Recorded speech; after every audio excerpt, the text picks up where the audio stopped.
주님이 생명나무입니다. 주님이 생명나무라는 것은 그냥 경치를 관상하고 저건 참 좋다 이게 생명나무가 아니고 실제로 사람들에게 생명을 주는 나무죠. 그래서 그 나무를 잘라가지고 벼서 뭐 집을 짜먹고 그게 아닙니다. 그 나무가 주는 생명은 뭡니까? 이 세상의 생명을 얘기하는 거 아니죠. 이것은 바로 영생을 주시는 보혈의 공로를 통하여 우리에게 주신 그 생명나무, 그 생명나무가 그 말이에요. 그래서 선악과를 가지고 만들고 생명나무를 또 따로 세운 겁니다. 주님은 생명나무가 되시는 것입니다. 주님은 생명나무가 되어 마치 털 깎는 어린 양같이 죄를 속량하신 생명나무 서 있었다. 자, 한번 고 목사님 읽어주십시오. 그가 근육을 당하여 괴로울 때에도 그 입을 열지 아니하였으며 마치 도수장으로 끌려가는 어린 양과 털 깎는 자 앞에서 잠잠한 양같이 그 입을 열지 아니하였도다. 됐습니다. 우리가 나무에 보게 되면 닫다, 눈을 감다 그런 말이 있잖아요. 뭐 눈을 감다 하는 것은 뭐 꼭 죽음도 죽음이지만은 사실은 그 눈 감아준다는 의미도 볼 수 있는 거죠. 내가 이제 사마리아 여인이 죄 짓고 왔을 적에 나도 너를 정죄하지 않는다 용서하시면서 사실은 눈 감아줄 거죠. 또 닫다 이런 말씀이 있죠. 입을 열지 않는 것도 닫는 거죠. 입을 열지 않는 것도. 도수장으로 끌려가는 어린 양과 털 깎는 자 앞에 잠잠한 양같이 그의 입을 열지 않았다. 닫았다 그 말이에요. 정말 주님은 생명나무 되시는 겁니다. 생명나무가 되려면 어떻게 합니까? 묶여서 견고하 눈을 감고 닫고 주님의 그 우리를 구원하시는 의미가 십자가 나무의 그 깊은 뜻과 연결할 수 있는 것입니다. 나무의 이미지를 생명에 연결하면 주님이 구속하여 주신 내용이 잘 나타나 있다. 자, 이제 장 목사 읽어주세요. 예정론. 예정론에 대한 오해가 있는데 일단 신학적인 것을 떠나서 하나님의 계획을 예정이라고 봐야 하는 것이다. 하나님은 자유의지를 사용하심으로 기계적인 것을 통하여 영광을 받을 수 없기 때문이다. 바로 인간만이 지닌 하나님의 형상인 인격을 통하여 영광 받으시는 것이다. 그 인격의 속성 중심이 곧 자유의지이다. 그러므로 하나님을 안 믿을 수도 있고 믿을 수도 있다. 하나님은 강권은 하시되 인격을 사용하시는 것이다. 그러므로 성령의 감동이지 안 그러면 성령의 강제라고 하여야 맞는 것이다. 인간은 하나님의 형상이므로 하나님의 아들로 지음 받았으며 인격으로 대하시는 것이다. 이처럼 인간을 하나님이 귀하게 대하여 주시는 것이다. 그러므로 예정이란 그리스도의 구속하심이 예정된 것이지 일거일투족을 말하는 것이 아니다. 그러므로 인간이 구속의 은혜를 거부하면 자신의 책임이므로 멸망받아도 할 말이 없는 것이다. 선악과는 하나님의 공의이다. 공의의 뜻은 선악의 제재를 의미하지만 율법이기도 하다. 네. 자, 지금 읽은 것에 대해서 특별히 뭐 이의가 있으십니까? 상당히 이게 어려운 건데 어려운 것을 이렇게 설명했습니다. 예정론이라 이런 그 오해가 많기 때문에 이런 건 이렇게 설명했고요. 그래서 예정론이라는 것은 어거지론이라고 뭐 이것이 이투적으로 그런 뜻이 아니에요. 하나님의 계획 자체가 예정입니다. 그런 것이지 만인을 구원하시되 믿는 자는 구원하시고 인격을 사용하시는 분이죠. 자 지금 위에 있습니다. 에덴 동산의 세대는 공의로우신 하나님의 사랑으로 지켜주신 동산이 에덴 동산이다. 에덴 동산의 세대는 공의로우신 하나님의 사랑으로 지켜주신 동산이 에덴 동산이다. 그냥 하나님의 사랑이 아니에요. 공의로우신 하나님의 사랑이라는 겁니다. 그래서 에덴 동산에도 공의가 있어요. 이 선악과와 생명나무 있다는 것이 벌써 선악과가 있다는 것이 공의입니다. 생명도 생명이지만은 하나님의 공의가 죽은 생명은 아니죠. 그래서 하나님께서는 인간으로 하여금 어떻게 되는 것입니까? 선악과를 따먹지 말라고 한 것이죠. 인간이 자신의 의지를 사용해서 이제 하나님보다도 자기 의지를 주체로 하면은 인간은 망한다는 것이죠. 하나님의 말씀을 따라서 우리가 이제 인격적으로 살아라 그 말이죠. 말씀을 따라서.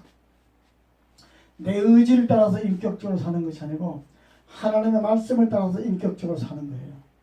자, 봅시다. 한번 설명해 드릴게요. 자, 사람을 폭행을 했어. 폭행을 했는데 이 사람은 구리를 살아. 구리를 산다고 말이에요. 근데 이거는 폭행했으면 이건 죄를 짓는 거예요. 그러나 공의는 어떤 것인가 하게 되면은 폭행을 금하는 거, 이 금하는 게 공의거든. 이 금하는 건 공의, 금하는 하나의 사회적인 안전 법칙을 지키는 것이 이것이 뭔가 하게 되면은 내 인격을 가지고 하나님의 공의를 지키는 것이죠. 내 마음대로 사는 것이 이것이 인격은 아니죠. 뭔가 이건 진리라고 하는 것은 하나님이 독재를 정한 것이 아니고 진리는 하나님께서 나오는 거예요. 근데 우리는 진리를 따라 가지고 사는 것, 이 자체는 바로 자유이지 이것은 이 자유를 억압하는 게 아니라 그 말이죠. 그래서 에덴 동산에는 하나님의 공의의 사랑을 따라 가지고 하나님의 말씀을 따라서 에덴 동산에는 누렸다. 그 말씀이 뭐냐? 선악과를 따먹지 말라. 선악과를 따먹지 말라. 인간의 의지를 앞세워서 하나님의 말씀을 따라하지 말라는 거예요. 서로 간에 공감이 갑니까? 예.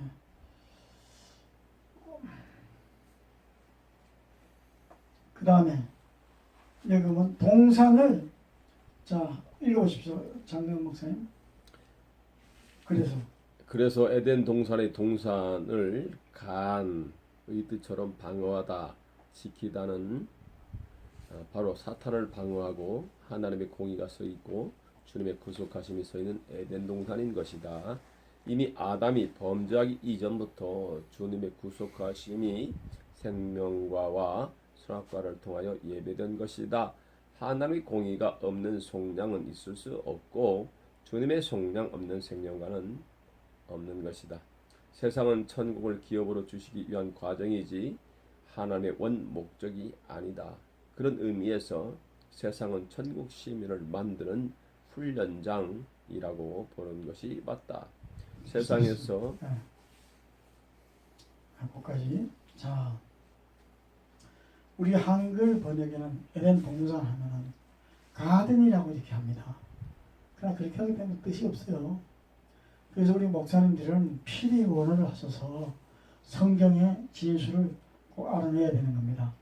그 때문에 에덴 동산은 사람이 헐렁하게 그냥 가든에서 편하게 살라고 그것만 생각하는 거예요. 그 사람은 식물도 아니고 사람은 그렇게 일 없이 내놓고 그렇게 사는 게 아닙니다. 거기 정말 우리가 진짜 기쁨을 주는 것과 우리의 보람을 주는 기본적인 뜻이 있어요. 그래서 에덴 동산은 어떤 것이냐? 에덴 동산은 이 동산이라는 말은 이제 어떤 뜻이 있습니까? 방어하다, 지키다는 뜻이 있습니다. 낙원을 지키다, 낙원을 방해하다 그런 뜻이 있어요. 에덴 낙원이잖아요. 낙원을 지키다, 낙을 방어하다. 우리는 다시 다른 말로 얘기하면 믿음을 지키다, 또한 믿음을 가지고 지키기 위해서 방어하다. 우리의 에덴 동산은 믿음을 지키고 사는 게 에덴 동산입니다. 근데 현대 우리가 그 은혜로운 시대에는 그렇게 해석해야 되는 거예요. 믿음을 지키고 사는 게 에덴 동산인데, 그러니까 믿음은 지켜야 되는데 어떻게 지켜야 되느냐? 방어하다. 그래서 에덴 동산은 지키는 게 누가 지키느냐? 사실 하나님이 지켜주는 거예요. 하나님이 지켜주는데 인간에게 요구한 게 있습니다. 마귀의 말을 듣지 말라는 거예요. 마귀의 말을. 하나님의 말씀만 들으라는 거예요. 우리는 하나님 말씀만 들으면 우리의 믿음은 그냥 지켜지는 겁니다. 내 의지를 가지고 믿음을 지키는 게 아니에요. 하나님 말씀을 순종하는 데서 지키는 겁니다. 순종하는 것이 의지예요. 무슨 의지? 공의의 의지입니다. 이게 자유의 의지고, 자유라는 건 방종이 아니죠. 죄를 따르지 않는 게 자유고 하나님의 말씀을 지키는 게 자유예요. 아멘. 네, 아멘입니까? 아멘. 네, 그렇게 하면 이제 쉽게 납득이 가는 겁니다. 그래서 결과적으로는 이와 같이 사탄을 방어하고 하나님의 공의에 서 있고 이런 말이 나와 있습니다. 그 다음에 이제 그래서 에덴 동산은 바로 이제 그것을 어겼을 때는 에덴은 마귀에게 침범을 받은 것이 되는 겁니다. 세상은 천국을 기업으로 주시기 위한 과정인데 광야 40년 유랑은 가나안을 가기 위한 훈련인 것처럼 이제 광야 40년은 가나안을 가기 위한 훈련이에요. 오늘 좀 이따가 내가 매매에 대해서 설명할지 여기 이제 구체적으로 나옵니다. 자, 그 다음에 읽어보십시오. 세상에서 누가? 세상에서 주님의 구속을 거절하면 천국 기업을 자신도 모르게 포기한 꼴이 된 것이다. 천국 기업을 못 받는 정도로 끝나는 것이 아니고 사탄과 함께 지옥 기업을 물려받아 원통하고 분하고 안타깝고 불쌍하여도 어떻게 해볼 도리가 없다. 에덴 동산에서의 창조 1세대는 참된 에덴 동산의 주인이 될 사람이 어떤 사람인지를 보여준 세대다.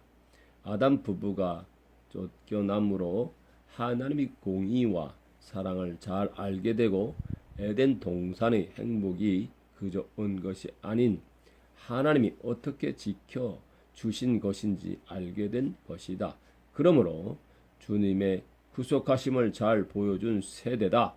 선악과는 성부의 속성이며 생명과는 성자의 속성으로 성부의 공의를 만족시키기 위하여 보여준 세대다. 예. 그래서 선악과는